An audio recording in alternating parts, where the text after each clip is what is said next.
playing politics with the Strategic Petroleum Reserve. And you're absolutely right. We ought to pursue clawbacks where there was fraud in a lot of these programs, and we ought to do that before raising the debt limit. We ought to impose work requirements. So I'll invite you, Geraldo. You could take my guest pass and come observe a Congress that is quite different from the last Congress, if for no other reason than during the battle for the speakership, we demanded open rules, open amendments. Today we took votes on over 20 amendments, some by Democrats, some by Republicans. But certainly no one can defend Adam Schiff and Eric Swalwell. These are people who made careers leaking and then embroidering lies onto those very leaks. And Adam Schiff doesn't just go on TikTok to publish information. A real critique we have is that for 3 years, when Republicans wanted access to intelligence about the origins of the coronavirus, Adam Schiff was essentially the blocking tackle for the Chinese Communist Party and did not get that information out in front of the public. Wait, now he's Congressman, you sound a good game. What in the world were you and your 19 colleagues doing, torturing the speaker, your speaker designate, Kevin McCarthy? What, Geraldo, for your it's egos? old news. What was that for? What did you hope to attain in that?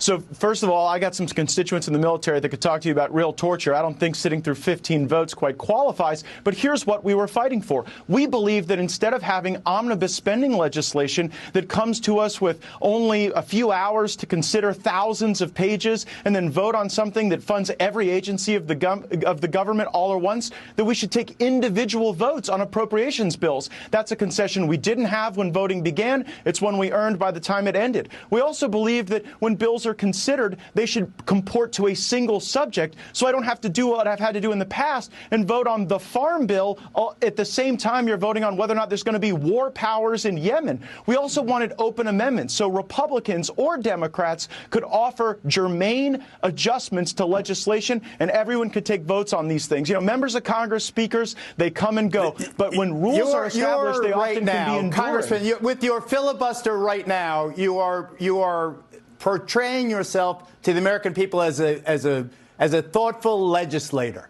And yet the publicity that you get characteristically, almost inevitably, is flamboyant. It's confrontational. Hold it on, has no Geraldo, let me to step the in here. Geraldo, wait a minute. Geraldo, hang on. I make a substantive argument about changes to the process, and you call me flamboyant and confrontational? He answered your question.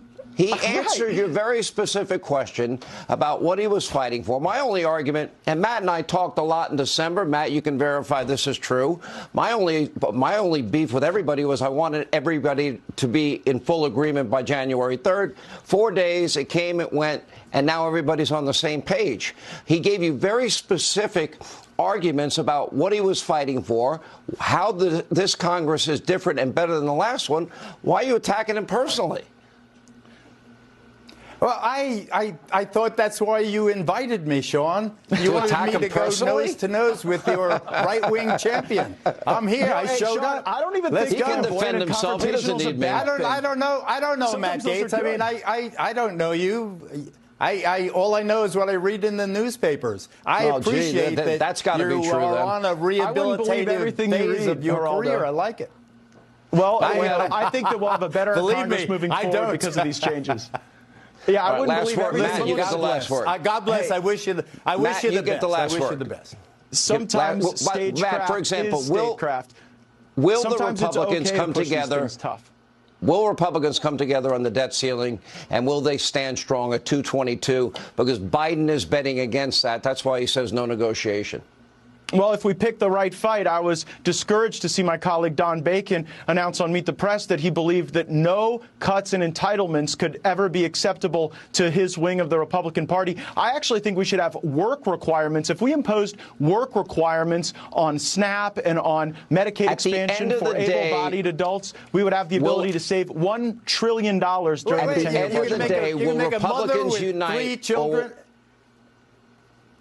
Will Republicans are you going to have a mother? I think a mother with 3 children, a mother with 3 children at home, make her work?